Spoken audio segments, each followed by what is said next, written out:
an explosion in the port city of Hodeidah. লেবাননে স্থল হামলা শুরু করেছে ইসরায়েল। ইতিমধ্যে ইসরায়েলি ট্যাঙ্ক ও সেনাবাহিনী দক্ষিণ লেবাননে প্রবেশ করেছে বলে ইসরায়েলি মিডিয়া জানিয়েছে। একই সঙ্গে বিমান হামলাও চলছে। ইসরায়েলি প্রতিরক্ষা বাহিনী IDF জানিয়েছে তাদের সেনারা দক্ষিণ লেবাননে হিজবুল্লাহর লক্ষ্যবস্তু ও অবকাঠামোর বিরুদ্ধে সীমিত স্থানীয় ও লক্ষ্যভেদী স্থল হামলা শুরু করেছে। তারা জানায় তারা সীমান্তের কাছাকাছি লেবানি গ্রামগুলোকে টার্গেট করছে। হিজবুল্লাহ এসব অবস্থান থেকে উত্তর ইসরায়েলে কমিউনিটির প্রতি হুমকি সৃষ্টি করত। ইসরায়েলের রাজনৈতিক নেতারা হামলাটি অনুমোদন করেছে।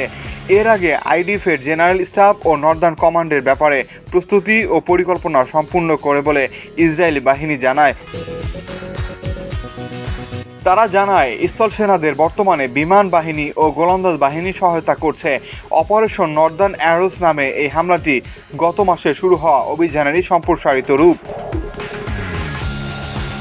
গত কয়েকদিন ধরে এই হামলাটি আসন্ন বলে মনে হচ্ছিল, বিশেষ করে হিজবুল্লাহ নেতা হাসান নাসরুল্লাহ নিহত হওয়ার পর অব্যাহতভাবে ইসরায়েলের সামরিক অবস্থানে রকেট হামলা চালানোর ফলে উত্তেজনা বাড়ছিল।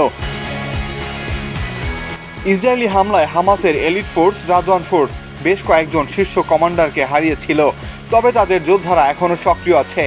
নাসরুল্লাহ জীবিত থাকার সময় বলেছিলেন যে হিজবুল্লাহর 1 লাখের বেশি যোদ্ধা রয়েছে, ফলে কমান্ডাররা নিহত হলেও তাদের সহকারীরা রয়ে গেছেন, যোদ্ধারাও আছেন, আর তাদের অবকাঠামোগুলো এখনও দক্ষিণ লেবাননে সক্রিয় রয়েছে।